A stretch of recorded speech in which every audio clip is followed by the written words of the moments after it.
Video کو like کریں اور ہمارے چینل نور اسلام کو سبسکرائب کریں ایسے ہی ایمان افروز بیان سننے کے لیے۔ السلام علیکم ورحمۃ اللہ وبرکاتہ۔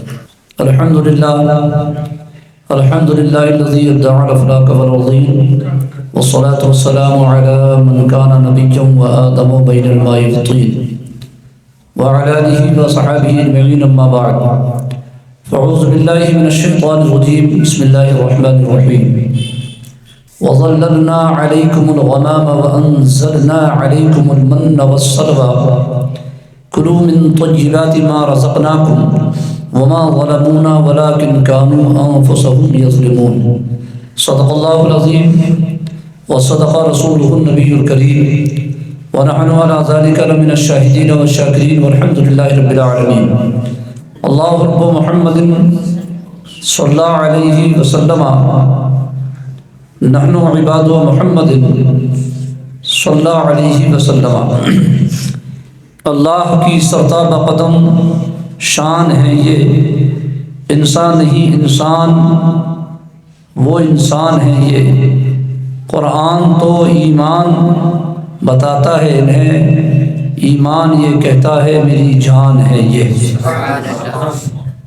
الحمدللہ پچھلے ہفتے یہ بیان کیا گیا کہ حضرت موسیٰ علیہ السلام کے ماننے والے بنی اسرائیل ایک سنگین جرم کر بیٹھے، جبکہ حضرت موسیٰ علیہ السلام کوہ طور پر توریت لینے کے لیے تشریف لے گئے۔ وہ سنگین جرم کیا تھا کہ انہوں نے انہی میں سے ایک آدمی نے جس کا نام سامری تھا، سونار تھا، سب سونا چاندی بٹور کر اس نے ایک بچھڑا بنا دیا اور اس کو بہترین طریقے سے ڈیکوریٹ کر دیا، سجا دیا، اور پھر وہ مٹی جو حضرت جبریل علیہ السلام کے گھوڑی کے قدم کے نیچے سے اسے اٹھا کر کے رکھ دیا تھا اس نے، جس کا معاملہ یہ تھا کہ حضرت جبریل علیہ السلام جس گھوڑی پر تشریف لائے تھے اس گھوڑی کا قدم جہاں پر پڑتا تو اگر وہ سوکھی جگہ بھی ہوتی تو گھوڑی کے قدم اٹھاتے ہی اس جگہ میں ہریالی نظر آتی تھی، جس کی وجہ سے سامری نے اس جگہ کی مٹی کو اٹھا کر کے رکھ لیا کہ یار اس مٹی کو میں مردہ کو زندہ کرنے کی طاقت ہے۔ جب یہ سوکھی ہوئی مٹی کو ہریالی بنا دیتی ہے تو اس مٹی میں الگ تاثیر ہے، اس مٹی کو اس نے اٹھا کر کے رکھ دیا تھا، محفوظ کر دیا تھا، اور پھر اس بچھڑے میں اسی مٹی کو اس نے ڈال دیا، جس سے وہ بچھڑا زندہ بچھڑوں کی طرح آواز کرتا۔ تو سامری کے اس چمتکار کو دیکھ کر کے حضرت موسیٰ علیہ السلام کی قوم بنی اسرائیل میں سے بہت سے لوگ اس کی پوجا شروع کر دیتے ہیں۔ اور جب حضرت موسیٰ علیہ السلام تشریف لائے، قوم کی اس حرکت کو دیکھا، اللہ تعالیٰ سے پوچھا کہ مولا ان کا کیا کیا جائے، تو اللہ نے فرمایا کہ یہ توبہ کریں۔ توبہ کیا ہے کہ ایک دوسرے کو قتل کریں۔ بہرحال وہ ہو گیا پورا معاملہ۔ اب یہاں سے ایک نیا مضمون شروع ہو رہا ہے، وَظَلَّلْنَا عَلَيْكُمُ الْغَمَامَ، اور ہم نے ابر کو تمہارا سائبان کیا، چھایا بنایا تمہارے لیے، جس کو اپن بولتے ہیں چھایا، سایہ۔ پیڑ کی جیسے پیڑ کے نیچے دیکھو تو سایہ ہوتا ہے، جو اپن لوگ جس کو اپنی زبان میں چھایا بولتے ہیں، اور ہم نے ابر کو تمہارا سائبان کیا۔ وَأَنزَلْنَا عَلَيْكُمُ الْمَنَّ وَالسَّلْوَىٰ، اور تم پر من اور سلوہ اتارا۔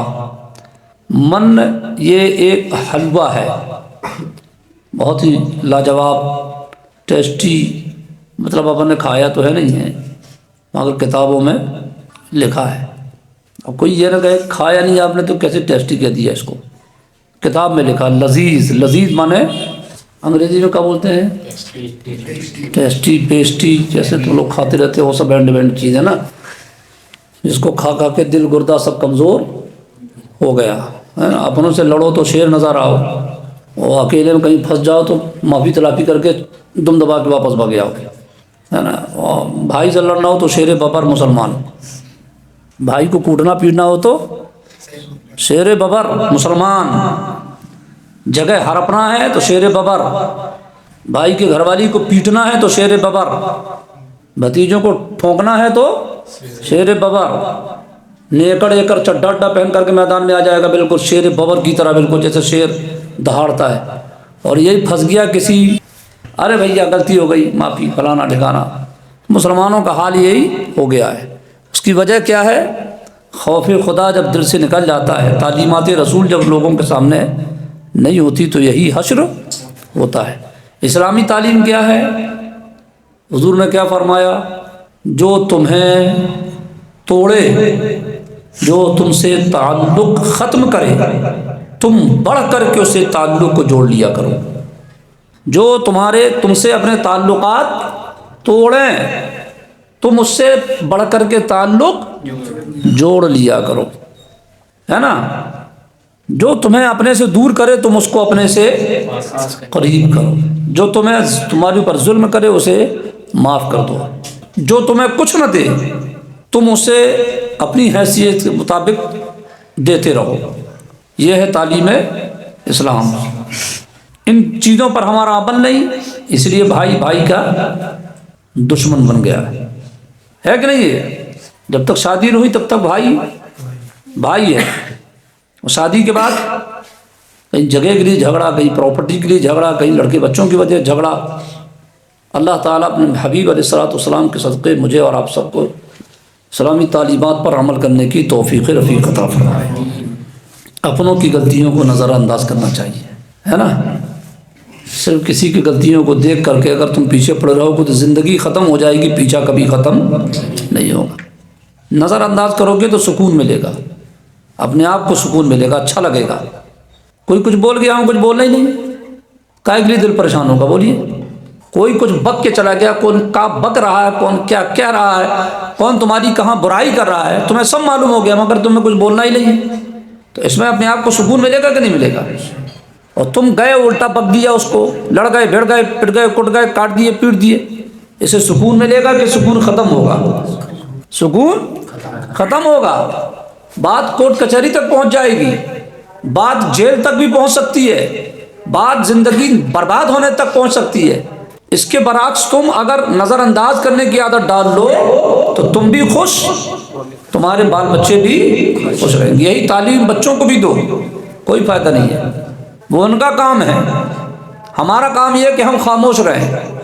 پھر ہیں کون؟ ہمارا بھائی، ہمارا بھتیجا، ہمارا بھانجا، ہمارا چچا، ہمارا بڑے ابا۔ زندگی میں لڑائی کبھی ختم نہیں ہو سکتی، کرتے رہو لڑائی، کس سے کرو گے؟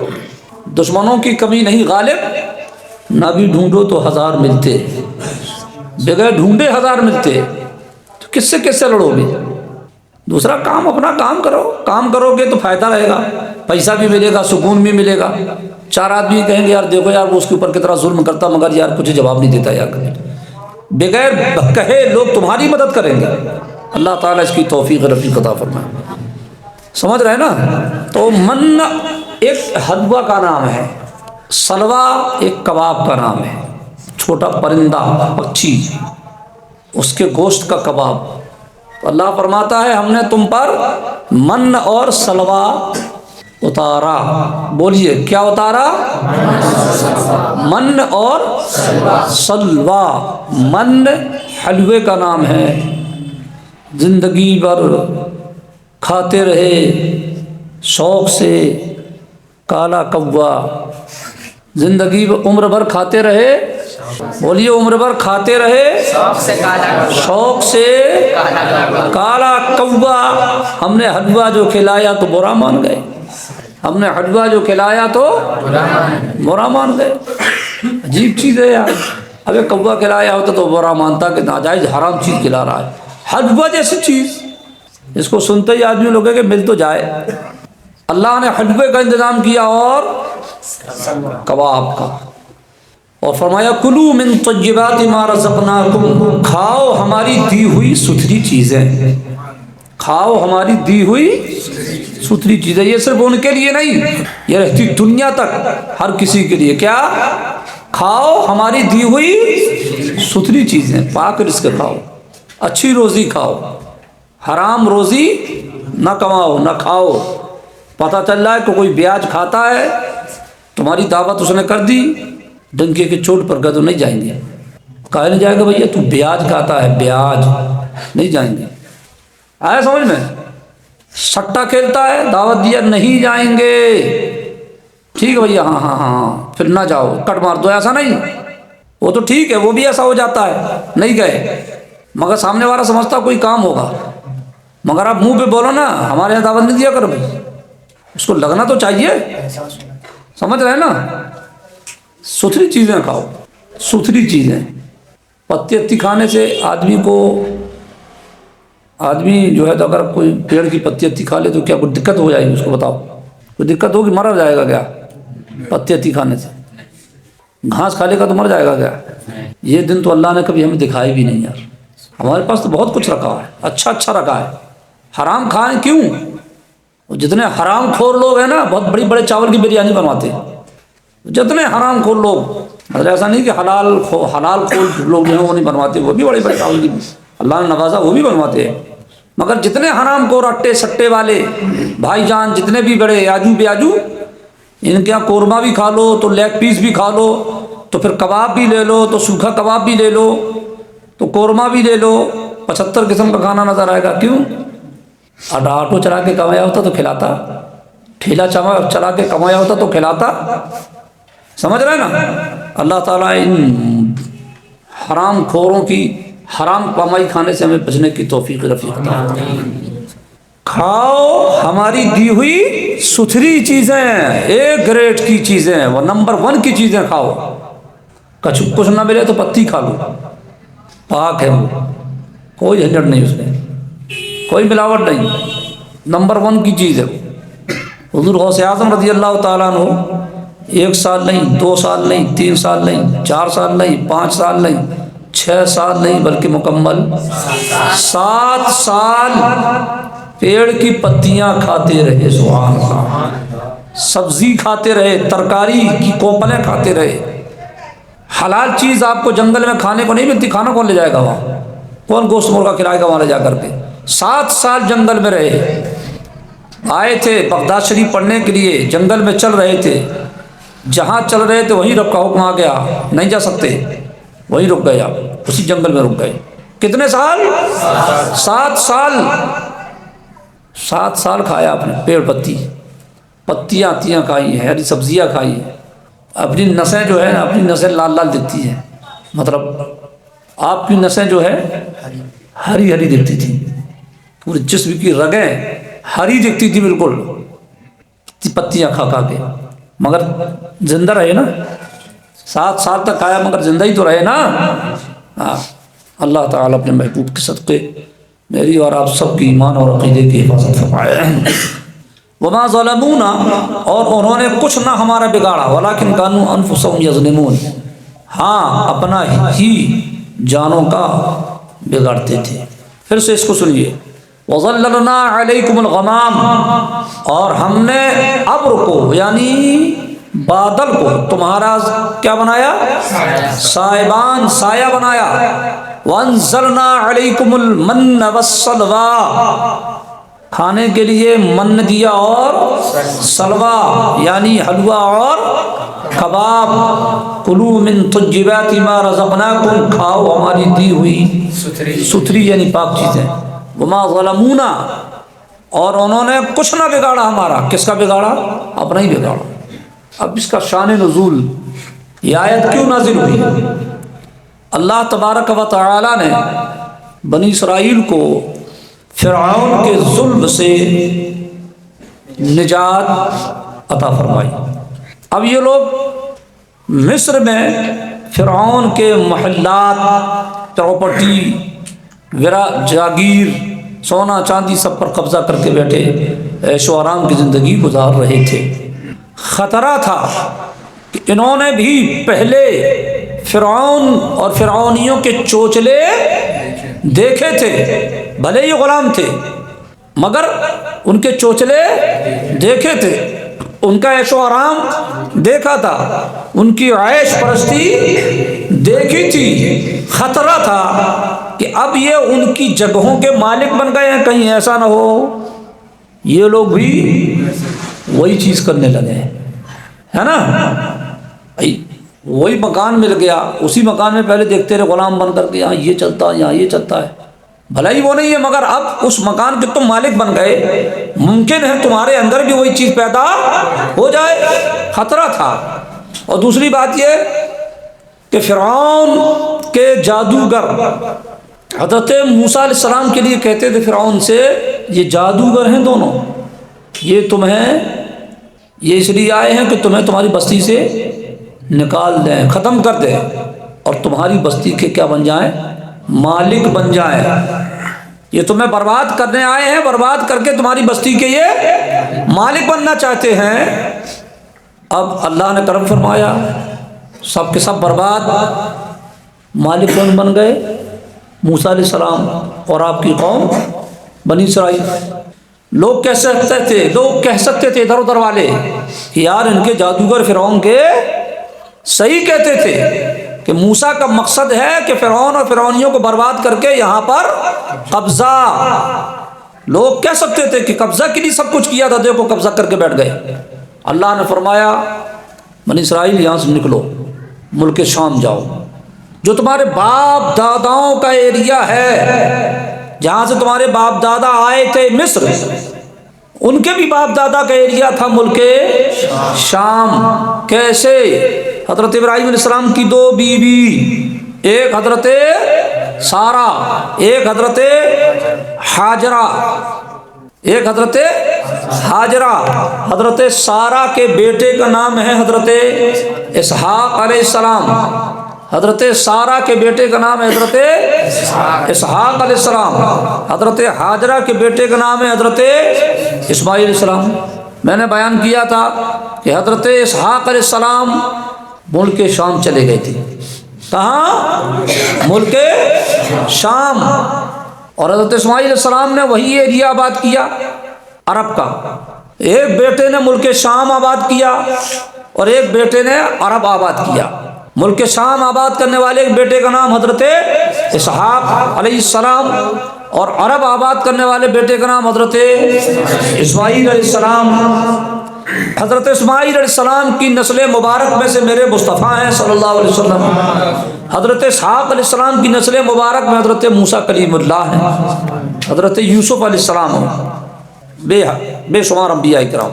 تو باپ داداؤں کا مسکن ہے ملک شام۔ اللہ نے فرمایا پیارے کلیم ان سے کہو کہ یہ اپنے باپ داداؤں کی بستی میں جائیں، فی الحال بہت زبردست قوم نے وہاں قبضہ کر رکھا ہے، یہ جائیں اس سے لڑائی کریں، جہاد کریں، ہم مدد کریں گے، وہ ہاریں گے، یہ جیتیں گے، اور پھر یہ اپنے باپ داداؤں کی جگہ پر قبضہ کریں گے۔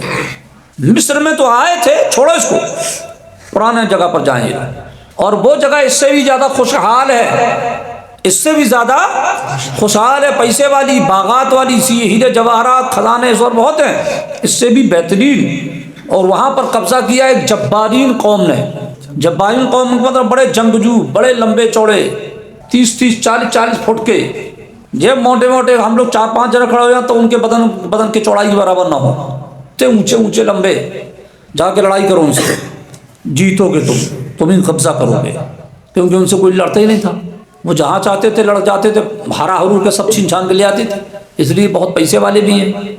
اللہ کا حکم ہوا، بڑی مشکل سے بنی اسرائیل مصر چھوڑتے ہیں، چھوڑنے کی ہمت، بے کمائے بے محنت کیے مل گیا پورا ملک، اب کائے کو چھوڑیں، بڑی مشکل سے تو موقع ملا تھا، مگر حضرت موسیٰ علیہ السلام نے جب فرمایا تو پھر وہ لوگ مجبوراً مصر سے نکلے، کہاں کے لیے؟ ملک شام کے لیے۔ سمجھنا بات کو، یہ ہے واقعہ پورا اس کا۔ اب یہ نکلے بغیر من کے، مگر راستے بھر حضرت موسیٰ علیہ السلام کو ٹوچارا کرتے رہے، اچھا خاصا آرام لے آئے، بڑے مدن میں تو موقع ملا تھا، اللہ تعالیٰ وہی رہنے دیتا، لے آیا۔ بڑی ہٹ دھرم قوم تھی نا یہ، راستے پر حضرت موسیٰ علیہ السلام کو پریشان کرتے چلے آئے, بد زبانی کرتے چلے آئے, الٹا سیدھا اپنے اعتبار سے بولتے چلے آئے, کیوں چھوٹ گیا نا, مفت کا ملا ہوا مال چھوٹ گیا. اب وہاں جائیں گے, پہلے جنگ کریں گے, پھر جیتیں گے, پھر ملے گا. یہ لوگ چلتے چلتے ایک مقام پہ پہنچے جس کا نام تھا مقام تیہ. مقام تیہ جس کا مطلب ہے پریشان کرنے والی جگہ. جیسے کرب و بلا, کرب و بلا, کرب بے چینی, بلا بلا یعنی پریشانی, یعنی پریشانی اور بلا بے چینی والی جگہ, اس لیے اس مقام کا نام ہے کرب و پریشانیوں کی جگہ. کیسی مصیبت نہ آئی ہو اس جگہ پر اہل بیت اطہار پر. مقام تیہ تقریباً 12 کوس 12 میل یعنی کم سے کم 17-18 کلومیٹر کا ایریا راؤنڈنگ میں, 17-18 کلومیٹر دوری کا پھیلا ہوا بہت بڑا میدان, چٹچل میدان, ایک پیڑ نہیں پورے میدان میں, سمجھ میں آیا. لمبائی چوڑائی اس کی کم سے کم 20 کلومیٹر چاروں طرف سے. 12 کوس کو اگر 12 میل کو جوڑیں گے نا تقریباً 1 میل 1.5 کلومیٹر ہوتا ہے. تو جیسا اعتبار سے 15-20 کلومیٹر ہوگا ایریا پورا. جب یہ اس مقام پر پہنچے, نہ پانی, نہ نہر, نہ ندی, نہ ایک پیڑ. جب اس مقام پر پہنچے اور حضرت موسیٰ علیہ السلام کو پریشان کرتے رہے. جب اس مقام پر پہنچے یہ لوگ اس میدان میں, اور وہاں جو ہے تو حضرت موسیٰ علیہ السلام نے وہاں سے پہنچایا کچھ لوگوں کو کہ جاؤ خبر لے کر آؤ اس قوم کی کہ کیسے لوگ ہیں, ان کی تیاری کیسی, جہاں ہم جا رہے ہیں جنگ کرنے.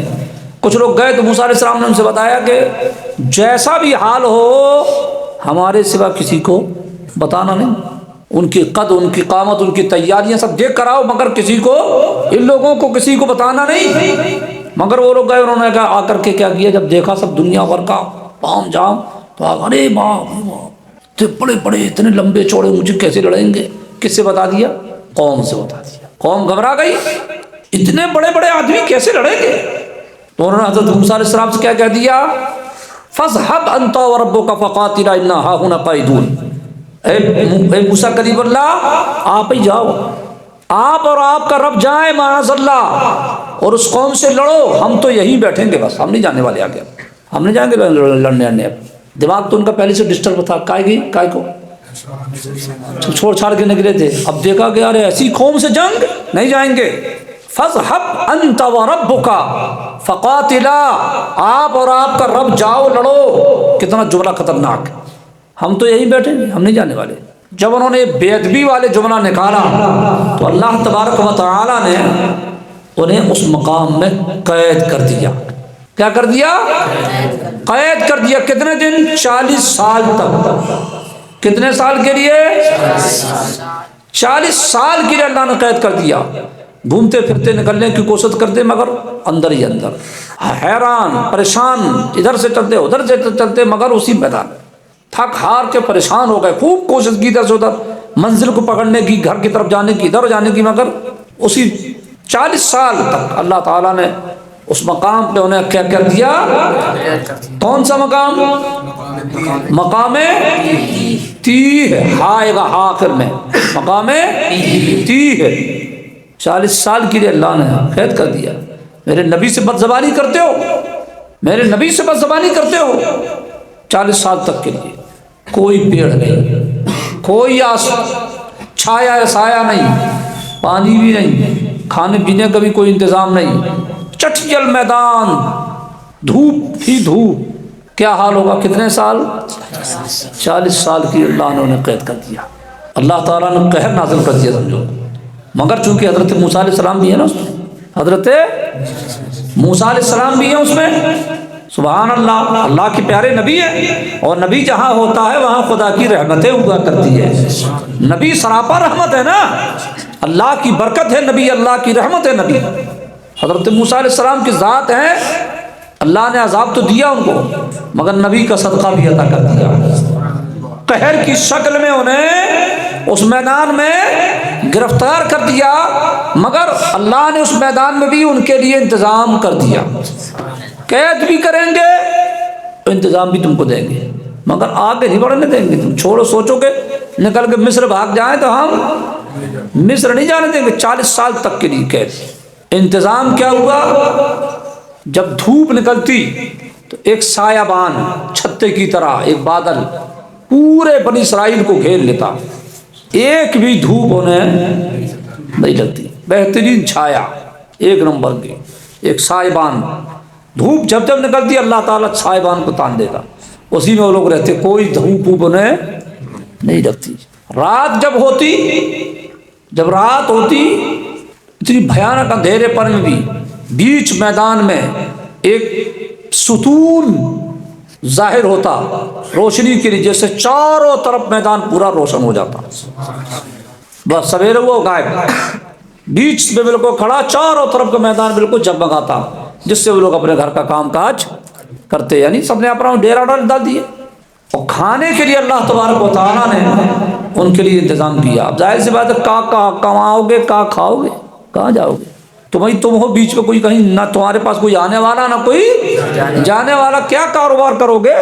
اللہ نے انہیں کھانے کے لیے انتظام کر دیا۔ سویرے سورج نکلنے سے پہلے پہلے من نازل ہو جاتا، یہ سفید برف کی طرح، سفید برف کی طرح ان کے گھروں میں یہ اترتا، آنگن میں، گھر میں، جہاں بھی لوگ رہتے۔ کسی روایت میں آتا کہ پیڑوں میں آ جاتا، تو ظاہر سی بات ہے پیڑ تو تھے نہیں، روایتوں میں اختلاف ہے۔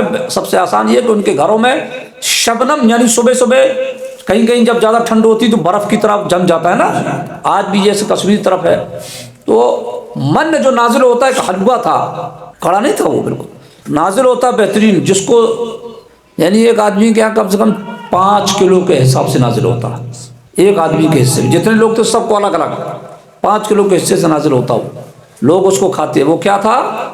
حلوہ، شبنم، میٹھا تھا وہ، شام تک اسے کھاؤ۔ یہ کھا کے اکتا گئے، میٹھا کھا کے اکتا گئے، تو انہوں نے عرض کیا کہ ہمارے لیے کوئی نمکین کا بھی انتظام کیا جائے۔ تو حضرت موسیٰ علیہ السلام نے پھر اللہ کی بارگاہ میں دعا کیا، اللہ تعالیٰ نے پھر شام کے وقت ان کو مغرب کے پہلے پہلے کیا دیا؟ ایک کباب، ایک چھوٹا سا پرندہ، بڑا لذیذ، بہت قیمتی پرندہ ہوتا تھا۔ وہ پرندہ اللہ کی طرف سے اڑتا ہوا ان کے گھروں میں آ کے بیٹھ جاتے، تو یہ لوگ آسانی سے اس کو پکڑتے اور ذبح کرتے اور اس کو بھون کر بہترین کباب کی طرح اس کو کھا لیا کرتے۔ ایک روایت میں کہ باقاعدہ بھونا یا کباب کی شکل میں اللہ تعالیٰ کی طرف سے یہ ان کے گھروں میں نازل ہو جاتا۔ اللہ نے فرمایا تھا اکٹھا نہیں کرنا، روز دیں گے ہم دونوں ٹائم، جمع کرنے والا کام نہیں کرنا۔ مگر لوگوں نے کیا کیا، ہمارے گھبراہٹ دیا ایسا نہ کہ کل گھٹ ڈوب جائے، جمع کرنا شروع کیا، جیسے ہی تو وہ سڑنے لگا، کباب جو ہے سڑنے لگا، بدبو پیدا ہو گئی، پورے لوگوں کا جینا دوبار ہو گیا، اور پھر کباب آنا بھی بند ہو گیا۔ اس سے پہلے بتاتے ہیں کہ گوشت کبھی سڑتا نہیں تھا، چاہے جیسے رکھا ہو، چاہے جتنے دن رکھے رہو، مگر اس تاریخ سے گوشت بھی سڑنے لگا۔ پھر بعد میں من صبح نازل ہوتا اور سلوا شام کو نازل ہوتا، بہترین، کھاؤ پیو، نہ کام نہ دھام، کوئی کام نہیں، بس کھاؤ پیو، بس سب انتظام ہے، مگر پھر بھی کر رہا نہیں ہے، سمجھ آئے؟ پھر بھی ان کا چال نہیں بدلی۔ پانی کے چشمہ حضرت موسیٰ علیہ السلام نے لاٹھی ماری، زمین سے پانی کے چشمے نکلے، سب لوگوں نے اپنے اپنے گھاٹ میں قبضہ کر لیا، وہاں سے کھاؤ، وہاں پیو پانی، نہاؤ دو، سارا انتظام۔ جو کپڑے پہنے تھے ان کے کپڑے نہ گندے ہوئے نہ پھٹے، 40 سال تک نہ ان کے کپڑے گندے ہوئے اور نہ پھٹے۔ پھٹ جاتے تو لاتے کہاں سے، گندے ہو جاتے تو دھوتے کہاں سے، سب انتظام، وہی کپڑا پہنے، نہ ان کے بال بڑھے نہ ناخون بڑھے، کچھ نہیں، جیسا کا تیسا۔ جتنے میں یہ لوگ داخل ہوئے تھے اتنا ہی سب کچھ، نہ بال بڑھ رہے نہ ناخون بڑھ رہے، کپڑے بھی گندے نہیں پھٹے نہیں، ویسے ہی سب تر و تازہ ٹائپ کے۔ اس بیچ میں ان کے یہاں جو بچے پیدا ہوتے، عورتیں بھی تھی ساتھ میں نا، بچے اگر پیدا ہوتے تو روایت میں آتا ہے کہ وہ بھی پہنے ہوئے پیدا ہوتا کپڑا، یعنی اس کے جسم میں قدرتی کپڑا ہوتا، اور جیسا جیسا بدن بڑھتا وہ بھی کپڑا بھی بڑھتا جاتا۔ یہ انتظامات اللہ رب العزت نے ان کے لیے کیے۔ مقام 3 میں اللہ نے نبی کی نافرمانی کرنے کی وجہ سے 40 سال کے لیے ان کو قید کر دیا، مگر اس قید کے باوجود اللہ رب العزت نے ان پر کرم فرمایا، بے محنت کیے، ایک نمبر کا حلوہ عطا فرمایا، اور بغیر محنت کیے شام کو گوشت کے کباب عطا فرمائے، روشنی کا انتظام، سائبان کا انتظام، پانی کا انتظام، ساری فیسلٹیز رب الجلال نے انہیں مقام تیہ میں دی۔ 40 سال تک یہ وہاں پر رہے، بس اللہ تبارک و تعالیٰ نے کرم فرمایا، وہی اللہ نے فرمایا وَظَلَّلْنَا عَلَيْكُمُ الْغَمَامَ، اور ہم نے ابر کو تمہارے اوپر سائبان کیا، وَأَنزَلْنَا عَلَيْكُمُ الْمَنَّ وَالسَّلْوَىٰ، اور ہم نے تم پر من اور سلوہ اتارا۔ کلوا من طیبات ما رزقناکم، کھاؤ ہماری دی ہوئی ستھری چیزوں سے، وما ظلمونا، یعنی انہوں نے جو گڑبڑ کی اس سے ہمارے اوپر ہمارا کچھ نہ بگاڑا، ولیکن کانوا انفسہم یظلمون، ہاں اپنی ہی جانوں کا وہ بگاڑتے تھے، انہوں نے اپنا ہی نقصان کیا۔ تو یہ واقعہ یہاں تک ختم ہو گیا۔ اب دوسرا واقعہ اگلی آیت میں آئے گا۔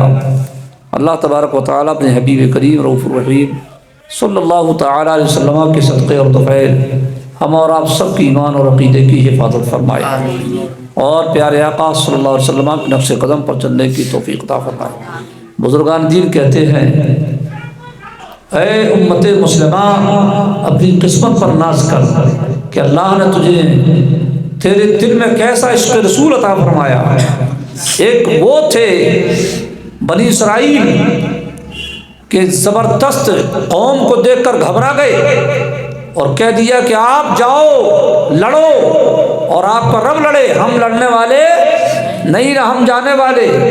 مگر ایک میرے آقا کے پیارے صحابہ ہیں، سبحان اللہ، میرے آقا کے پیارے صحابہ ہیں، کبھی انہوں نے یہ کہا تو ہو اللہ اکبر، صحابہ نے کبھی نہیں کہا یا رسول اللہ میدان جنگ میں آپ جائیے، میدان بدر میں آپ جائیے، میدان احد میں آپ جائیے، آپ لڑیے، ہم جانے والے نہیں۔ صحابہ نے کبھی یہ جملہ نہیں کہا۔ تاریخ میں ملتا ہے کہ جنگ احد میں جب کافروں نے یک بارگی پورا منظم سسٹمیٹک طریقے سے میرے مصطفیٰ پر حملہ کیا، چاروں طرف سے صحابہ کرام حضور کے سامنے آ کر کے کھڑے ہو گئے، سبحان اللہ، چاروں طرف گھیرا بنا کر صحابہ حضور کے سامنے آ کر کھڑے ہو گئے۔ میرے آقا علیہ السلام بیچ میں ہیں، صحابہ نے چاروں طرف سے حلقہ بنا لیا، تیر آتا ہے کسی صحابی کے آنکھ میں لگتا ہے، کسی کے دل میں لگتا ہے، کسی کے سینے میں لگتا ہے، کسی کے پیٹ میں لگتا ہے، ایک تیر کسی صحابی نے حضور تک پہنچنے نہیں دیا، سبحان اللہ۔ چاروں طرف سے میرے مصطفیٰ کو کور کیے ہوئے کھڑے ہیں وہ صحابہ کرام، ایک بھی تیر ایک بھی تلوار کسی صحابی نے مصطفیٰ تک پہنچنے نہیں دیا۔ سارے تلوار کا وار اور ساری تیروں کے وار صحابہ کرام نے اپنے جسم پر کیا، کئی صحابی شہید ہو گئے، کئی صحابی زخموں سے چور چور ہو گئے، مگر ایک بھی تیر میرے مصطفیٰ تک پہنچنے نہیں دیا، سبحان اللہ سبحان اللہ۔ جان و دل تیرے قدم پر وارے یا رسول اللہ، جان و دل تیرے قدم پر وارے، کیا نصیبیں ہیں تیرے یاروں کے، سبحان اللہ، کیا نصیبیں ہیں تیرے یاروں کے، سبحان اللہ۔ صدق و عدل کرم و ہمت میں چار سو شہرے ہیں ان چاروں کے، سبحان اللہ۔ میرے مصطفیٰ پر صحابہ نے جان بھی قربان کر دی، مال بھی قربان کر دیا، جسم قربان کر دیا، مگر زبان صحابہ سے کبھی یہ سنا نہیں گیا یا رسول اللہ آپ لڑیں ان سے، ہم کیوں جائیں لڑیں۔ مگر یہ بنی اسرائیل تھے جو اپنے نبی کو کہہ بیٹھے کیا آپ جاؤ، فاذهب انت وربك فقاتلا، آپ اور آپ کا رب جاؤ لڑو، ہم نہیں جانے والے۔ اے نبی کے پیارے صحابہ، اللہ کی بے شمار رحمتیں آپ پر نازل ہو، سبحان اللہ، بے شمار رحمتیں برکتیں آپ کی تمام کے مرکز انور پر نازل ہو، اللہ تعالیٰ آپ کے درجات اور بلند فرمائے، اور آپ پیاروں کے صدقے اللہ ہمیں سچا عشق رسول عطا فرمائے۔ صحابہ کے بعد بھی، صحابہ کے بولیے، صحابہ کے